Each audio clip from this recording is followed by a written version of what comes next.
तो बच्चों कैसे हैं आप सभी लोग। एमजी कोचिंग इंस्टीट्यूट में आपका फिर से स्वागत है।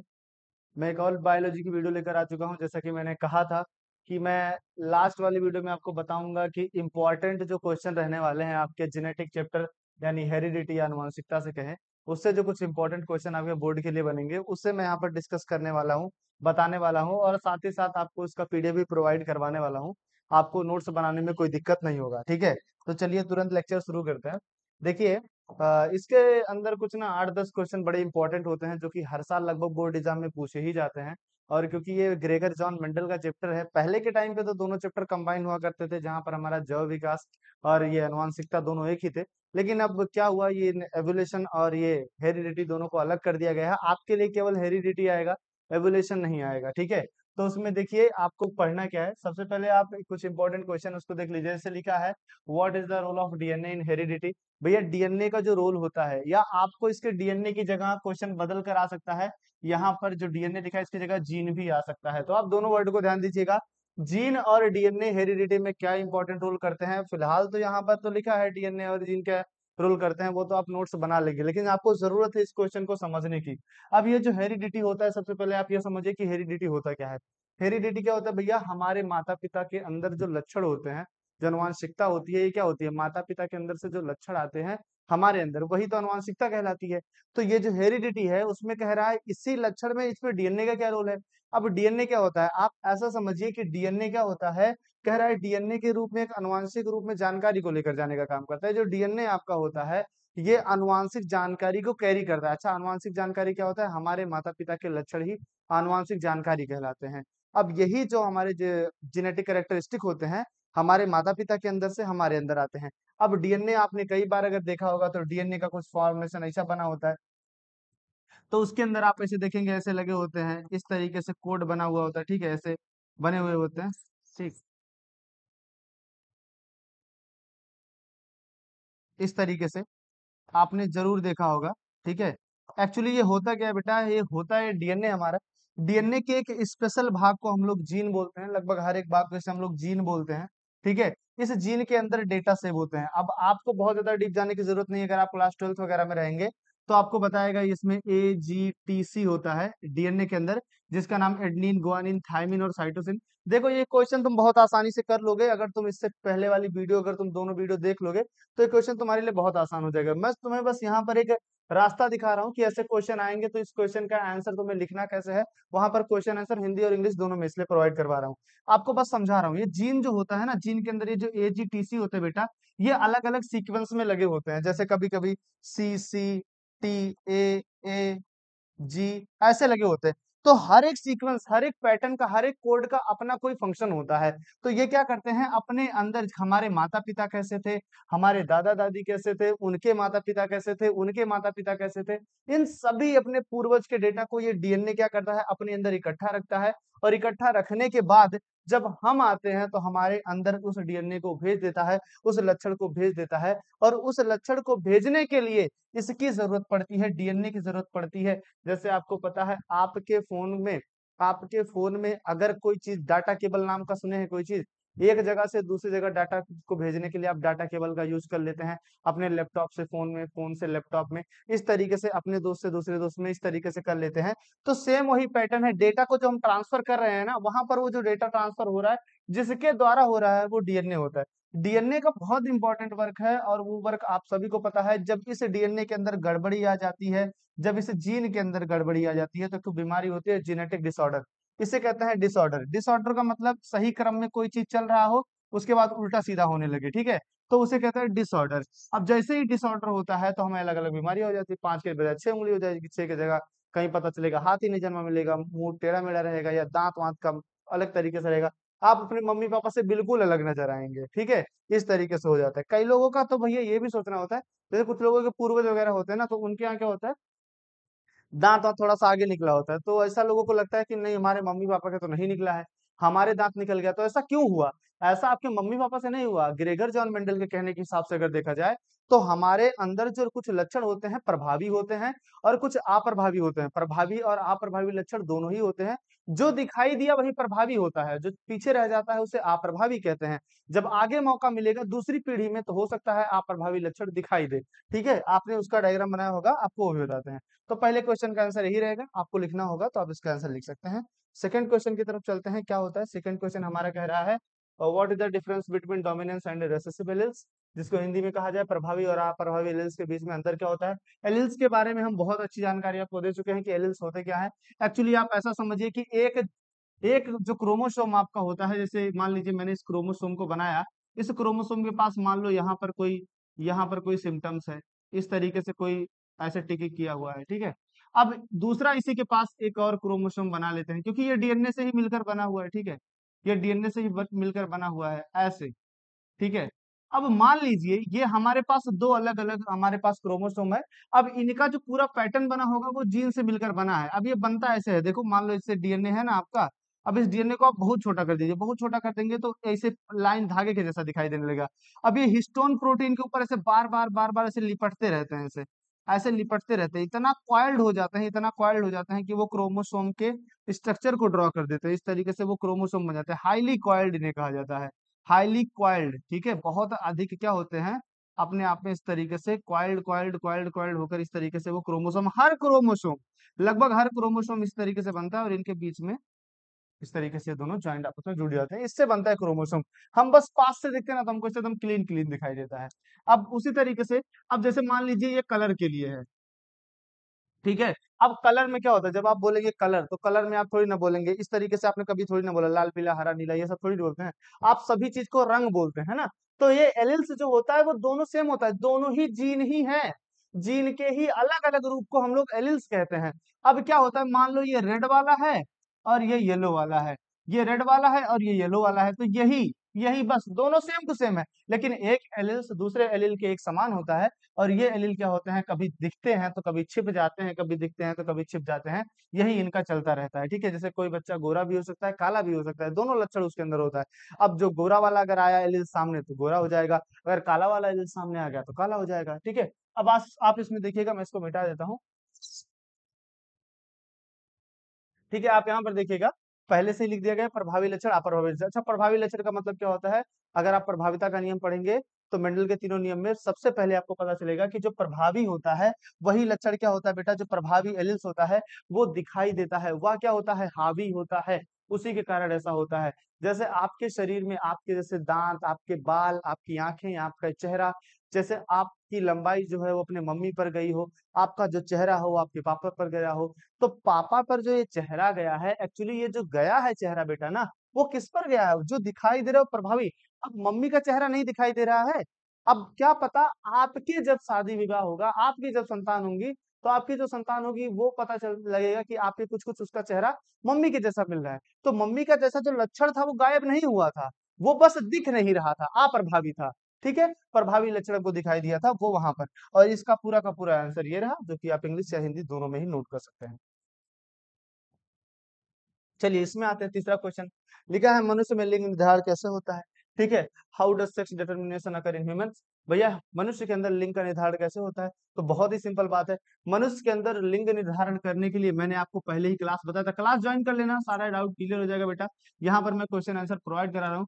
यक्स यक्स क्रोमोसोम होता है फीमेल में, यक्स वाई क्रोमोसोम होता है मेल में। इसे यफ लिख दीजिए, इसे यम लिख दीजिए। ठीक है, मेल और फीमेल लिख दीजिए। तो जो मेल होता है, देखो इसके अंदर 22 पेयर जो क्रोमोसोम होते हैं, 22 पेयर मतलब 22 जोड़े जो क्रोमोसोम होते हैं इसके, और 22 जोड़े जो क्रोमोसोम होते हैं इसके, वो दोनों सेम टू सेम होते हैं, कॉपी होते हैं, कोई दिक्कत नहीं होता। इन्हीं को हम लोग कहते हैं होमोलोगस क्रोमोसोम। होमोलोगस क्रोमोसोम का मतलब क्या होता है भैया, एक ही जैसा दिखाई देना, तो उसे होमोलोगस कहा जाता है। हेटरोलोगस का मतलब क्या होता है, डिफरेंट हो जाता है।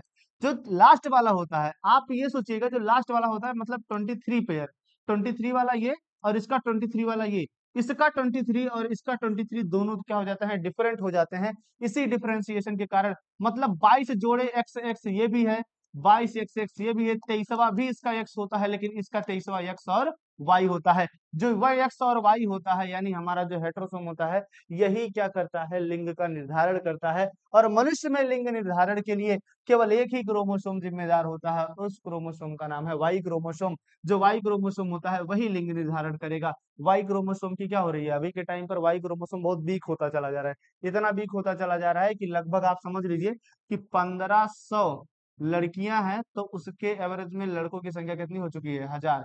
मतलब 1000 लड़के और 1500 लड़कियां, ये भैया रेशियो चल रहा है। ठीक है, कुछ टाइम के आने के बाद पता चलेगा 2000 लड़की हो जाएंगी, 2000 लड़कियों की संख्या हो जाएगी, 1000 लड़कों की संख्या हो जाएगी। तो इससे क्या होगा, एक को दो लोगों से शादी करना पड़ेगा। कुछ लोग खुश हो गए होंगे, बने महाराजा। भिखारी हो जाओगे भैया। जो लोग किए हैं एक से ही उनसे जाकर पूछिए, एक में ही तूफान आया है। ठीक है, समझ रहे हैं। दो लोगों के बारे में सोचिएगा, राजा वाजा पहले जमाने में हो करते थे, राजा वाजा होते थे सब दिलदार आदमी, चारों तरफ से पैसे पैसा आता था। अब चाहे जहां जाइए उसको दिक्कत नहीं होता था। हम लोगों के पास क्या है, कुछ नहीं है, भिखारी बनने में एक को दिन नहीं लगेगा। तो आपको समझ में आया हो? ये क्या करता है, बस यही आपका वाई क्रोमोसोम। आप इसी के बेस पर लिख पूरा सारी चीजें लिख दीजिएगा तो आपको ये पता चल जाएगी। अगर आपसे कोई पूछता है कि सेक्स डिटरमिनेशन होता किसकी वजह से है, तो भैया सेक्स डिटरमिनेशन वही एक्स वाई की वजह से होगा, जो कि आपका 23वां जोड़ा क्रोमोसोम होता है। उसमें किसकी वजह से होता है, तो वाई की वजह से होता है। आप कई बार इस तरीके से बनाते हैं, यक्स यक्स इधर लिखते हैं और वाई यक्स वाई इधर लिखते हैं। तो आपने इस तरीके से मिलान किया होगा यक्स का इससे, तो यक्स यक्स हो गया। और इस वाले यक्स को जब आप इस यक्स से करेंगे तो आपका फिर से बन जाएगा ये यक्स यक्स। इस वाले यक्स को जब इस वाले वाई से करेंगे तो आपका बन जाएगा एक्स वाई, और इस वाले यक्स को जब फिर इस वाले वाई से करेंगे तो आपका बन जाएगा यक्स वाई। तो आप देख रहे हैं जो यक्स यक्स बना उससे लड़का, जो यक्स यक्स बना लड़का, और सॉरी लड़की, और ये यक्स वाई बना वो क्या होगा, लड़का, और ये होगा आपका लड़का। ठीक है, आप एक बात याद रखिएगा, जन्म के समय हर कोई क्या होता है, लड़की होता है। जन्म के बाद जाकर आदमी लड़के में कन्वर्ट होता है, सभी क्रियाएं होती हैं ऐसे, तो बाद में डिनोट होता है। क्योंकि वाई क्रोमोसोम होता है उसके अंदर 23 जोड़ा होता है ना, तो 22 तो सेम होता है। आप मेल और फीमेल की बॉडी को मिलाकर देखेंगे तो आपको लगभग 90% बॉडी के कंपोनेंट से, लीवर हो गया, ब्रेन हो गया, ठीक है, उसके बाद तुम्हारा डाइजेस्टिव सिस्टम हो गया, आंखें हो गया, लगभग ये सारी चीजें डोनेट की जा सकती है, आपस में शेयर की जा सकती है। ठीक है भैया, इसकी वजह से और वाई क्रोमोसोम की वजह से हमारे अंदर बढ़ जाता है। अच्छा एक बात, ठीक है, आपसे कभी कभी ये भी पूछ सकता है, वाई क्रोमोसोम को और किस नाम से जाना जाता है? ऑब्जेक्टिव क्वेश्चन में पूछेगा तो आप बता लीजिएगा, वाई क्रोमोसोम को सेक्स क्रोमोसोम के नाम से भी जाना जाता है। ठीक है बेटा, आगे चलते हैं। क्वेश्चन लिख लीजिएगा आप लोग। इसके बाद का क्वेश्चन आता है, लिखा है मेंडल के प्रयोग, लिखा है मेंडल का प्रयोग यह जानने में कैसे मदद करता है कि लक्षण प्रभावी है या अप्रभावी है। तो भैया मेंडल चाचा ने क्या किया था आपको पता है? सबसे पहले क्या किया था, मटर के पौधा उठाया। मटर के पौधे को उठाने के बाद उन्होंने सबसे पहले एक बात याद रखिएगा, आपको विपरीत, अपोजिट हमेशा याद रखना है। ठीक है, इसके कलर को चेंज करूँ क्या? आकर का कलर चेंज करना पड़ेगा। ठीक है, अपोजिट, अपोजिट याद रखिएगा, जब आप अपोजिट करेक्टरिस्टिक उठाएंगे तभी होगा, सेम टू सेम वाले में नहीं होगा। अपोजिट करेक्टरिस्टिक में एकदम होता है भैया, जैसे उसमें कैपिटल टी और स्मॉल टी। जब कैपिटल टी और कैपिटल टी हुआ था, फिर स्मॉल टी और स्मॉल टी हुआ था, तो स्मॉल टी को हमने डॉर्फ बोला था और कैपिटल टी को हमने क्या बोला था, लॉन्ग बोला था। मतलब इसमें क्या होता है, एक बौना होता है, एक क्या होता है, लंबा होता है। तो ये जो लंबा वाला पौधा होता है वो प्रभावी होता है, लंबापन प्रभावी है, बौनापन क्या है, अप्रभावी है। तो इससे हमको जो पौधे मिले थे वो मिले थे कैपिटल टी और स्मॉल टी। स्मॉल टी का मतलब क्या है, ये बौना, और कैपिटल टी का मतलब क्या है, लंबापन। लेकिन पौधे हमें कैसे दिखाई दिए थे, सारे के सारे पौधे में लंबे ही दिखाई दिए थे। क्यों दिखाई दिए गए थे, ये क्वेश्चन पूछता है तो आपसे ये बताता है कि इसलिए लंबे दिखाई दिए थे क्योंकि कैपिटल टी क्या होता था, प्रभावी होता था। यानी क्या होता था, डोमिनेंस होता था। डोमिनेंस होने के कारण ये क्या दिखाई देता है हमको, पौधा लंबा ही दिखाई देता है। लेकिन ये लंबा किस लिए, फिनोटाइप है इसका। ठीक है, फिनोटाइप, फिनोटाइप में मतलब जो बाहर से दिखाई दे वो फिनोटाइप, और जो उसके जीन डीएनए को स्टडी करने के बाद पता चले उसे जीनोटाइप कहते हैं। जीनोटाइप फिनोटाइप, ठीक है, इस तरीके से होता है। जीनोटाइप से देखेंगे तो अशुद्ध वाला सब मिलेंगे, यहाँ पर फिर मेंडल के प्रयोग में मदद मदद कैसे मिली प्रभावी और अप्रभावी में? तो कह रहा है मेंडल के प्रयोग ने अलग अलग लक्षणों के मटर के पौधों को क्रॉस का बीज कराना शुरू किया और संतानों में व्यक्त लक्षणों का अवलोकन करना शामिल कर दिया। बाद में पीढ़ियों में प्रभावी और अप्रभावी लक्षणों के अनुपात का विश्लेषण करके मेंडल ने यह निर्धारित किया, मतलब यह निर्धारित कर सकते हैं कि कोई लक्षण प्रभावी या अप्रभावी जो कि देखी गई वंशागति के पैटर्न पर आधारित था। मतलब सीधी सी बात है, उनके कहने का मतलब यह है कि जब भी कोई हमें इसको प्रूफ करना होगा तो हम क्या करेंगे, हमको वही मटर वाले पौधे ले मेंडल चाचा ने, अब मेंडल की बात करते हैं, हम लोग कर नहीं पाएंगे। तो उन्होंने क्या किया था, उस दो लक्षणों को लिया और उससे क्या किया, अलग अलग जाकर एक्सपेरिमेंट किया।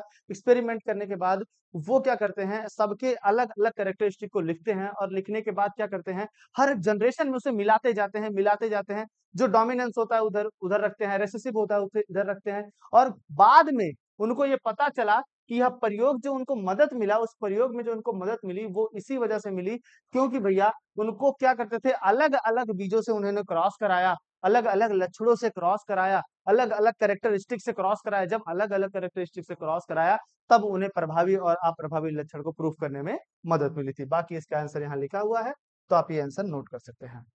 आगे देखते हैं।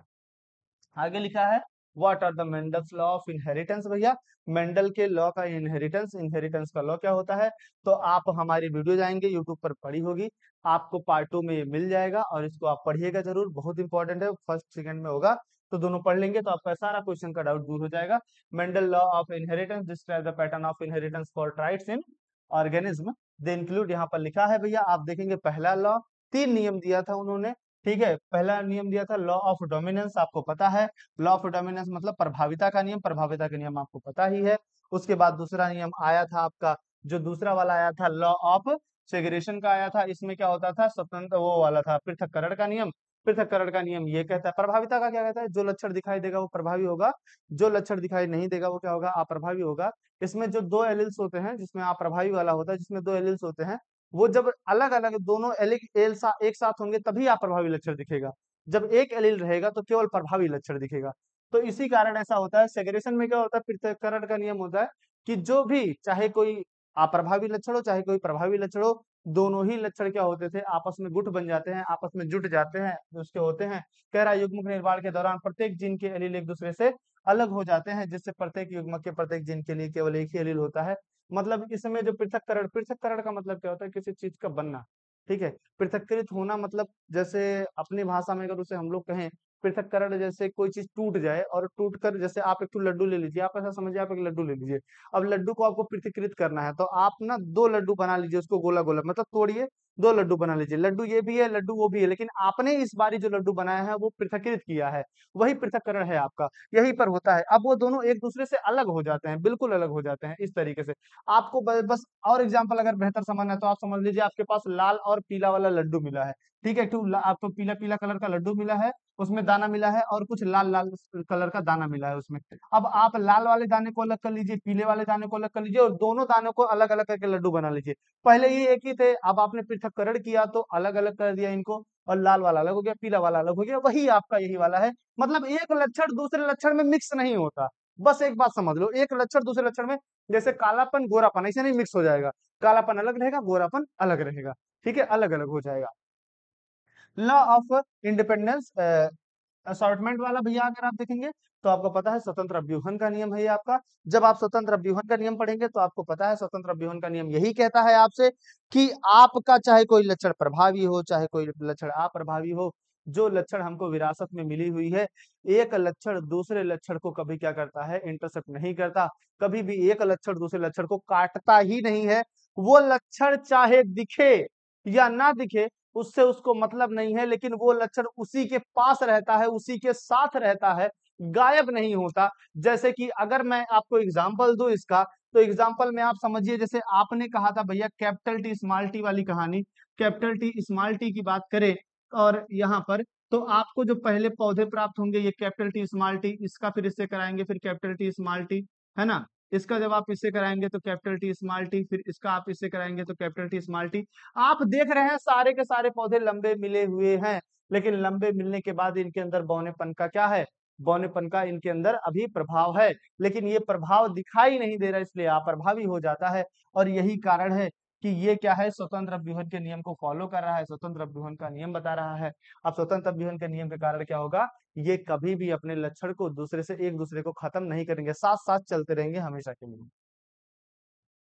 One of the most important एक क्वेश्चन आता है monohybrid cross and dihybrid cross.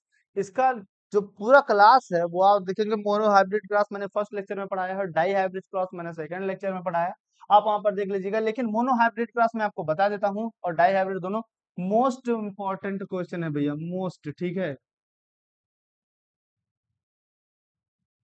Most important. अब ये मोस्ट इंपॉर्टेंट क्वेश्चन की कैटेगरी में आते हैं। आप चाहे एनसीईआरटी बुक उठा लीजिएगा, चाहे आप देख लीजिएगा कोई भी क्वेश्चन बैंक वगैरह, दोनों में मोनोहाइब्रिड डाई हाइब्रिड एकदम ठूसा रहता है, भर भर के रहता है। मोनोहाइब्रिड का मतलब देखो, मोनो का मतलब एक होता है, डाई का मतलब दो होता है, इसका मतलब एक, इसका मतलब दो। हाइब्रिड क्रॉस, मोनोहाइब्रिड क्रॉस का मतलब भैया एक ही लक्षण से, जब किसी के एक विपरीत लक्षण से क्या करवाया जाता है, संकर करवाया जाता है। संकर का मतलब क्या होता है, क्रॉस, क्रॉस का मतलब अपने मन से करवाना, ठीक है, जबरदस्ती, मतलब बोल दो इसे कर दे, ठीक, हम कराएं तब, अपने मन से नहीं हो, सेल्फ वाला नहीं है वो। क्रॉस का मतलब हमारे द्वारा होना चाहिए। तो मोनो का मतलब क्या होगा भैया, मोनो का मतलब आपका हो जाएगा एक। जैसे मान लीजिए आप एक लक्षण उठा लीजिए, जैसे पुष्प के रंग को उठा सकते हैं, रंग को उठा लीजिए आप, उसके क्या बात बात करेंगे, लंबेपन को उठा लीजिए, आप उसके बीज को उठा लीजिए, बीज का रंग को ले लीजिए, बीज का रंग, ठीक है, पत्ती का आकार। आप बोलेंगे सर इसमें क्या बड़ी बात हो गई, अरे बहुत बड़ी बात है भैया। रंग का मतलब क्या हुआ, आप रंग ले लिए, आप रंग ले लिए, पता चला एक मटर के पौधे लिए उसमें लाल रंग था, और दूसरा मटर का पौधा लिए उसका हरा रंग था। अब लाल और हरे रंग को मिक्स करेंगे तो एक लक्षण से जाकर आप क्रॉस करवा रहे हैं ना, एक लक्षण को देखते हुए जब आप क्रॉस कराएंगे तो मोनो हाइब्रिड क्रॉस बन जाएगा। लंबेपन को ले लीजिए, जैसे कोई पौधा बहुत लंबा है तो उसके विपरीत में क्या होगा, बौना होगा, छोटा वाला ले लीजिए, उन दोनों का क्रॉस कराएंगे तो बौनेपन वाला लक्षण। वैसे बीज के रंग को ले लीजिए, बीज का रंग किसी का पीला है तो किसी का हरा है, तो उसके बीज के रंग को आप करवा दीजिए। एक ही लक्षण लेना है, दो लक्षण नहीं लेना, एक बार क्रॉस कराइए, एक लक्षण लीजिए, तो आपका मोनो हाइब्रिड क्रॉस। और डाई हाइब्रिड क्रॉस आपको पूरा समझ में आ गया होगा भैया, dihybrid cross, dihybrid cross का मतलब दो लक्षण। और आपने पढ़ा ही होगा डाई हाइब्रिड क्रॉस में, जब हमने ये पढ़ा था कैपिटल आर, कैपिटल आर, इस capital Y, capital Y, capital R, capital R, और इस साइड क्या लिखे थे, स्मॉल वाई और स्मॉल आर, स्मॉल आर। तो हमने इसको एक दो नाम दिया था, दो लक्षण लिखा था, इसे हम लोग क्या बोले थे, वाई को दो लक्षण देंगे, देखो, पीला और गोल। ये मटर कैसा था, मटर का दो लक्षण लिया हमने विपरीत, एक मटर कैसा था, पीला था, रंग कैसा था, पीला, आकार कैसा था, गोल। तो दो लक्षण नहीं ले लिया हमने, पीला और गोल दो लक्षण यहाँ पर ले लिया, और यहीं पर इसका अपोजिट जस्ट लिया। इसके पीले की जगह क्या था, यहाँ पर हरा, और इधर कितना था बेटा, बोलोगे सर मेंडल सर ने हरा और लिया था, हम यही लेंगे। तुम्हारे पास कोई भी लक्षण मिल जाए यार, लाल की जगह नीला ले लो, नीले की जगह काला ले लो, जो तुमको मिल जाए, ठीक। तो ये लेकर जब दो विपरीत लक्षणों से हम लोग क्रॉस करवाते हैं तो वो क्या कहलाता है, डाई हाइब्रिड क्रॉस कहलाता है। इसका चार्ट पूछ लेता है बोर्ड एग्जाम में कभी कभी, तो उस बोर्ड एग्जाम में आपको इसके चार्ट को बनाना आना चाहिए, जो कि इससे पहले वाली वीडियो में हमने इसका चार्ट बनाना आपको बहुत अच्छी तरीके से सिखाया है, बहुत सिंपल वे में सिखाया है, आप उसे जाकर वहां पर देख सकते हैं। मैं इन सभी चीजों की नोट्स आपको जो है वो प्रोवाइड करा दूंगा, आप इसकी नोट्स बना लीजिएगा और अपने कॉपी में लिख लीजिएगा, बहुत इंपॉर्टेंट क्वेश्चन है बोर्ड एग्जाम की तरफ से, ठीक है। फिर आपसे मिलेंगे नेक्स्ट क्लास में किसी नेक्स्ट चैप्टर को लेकर, तब तक के लिए जय हिंद।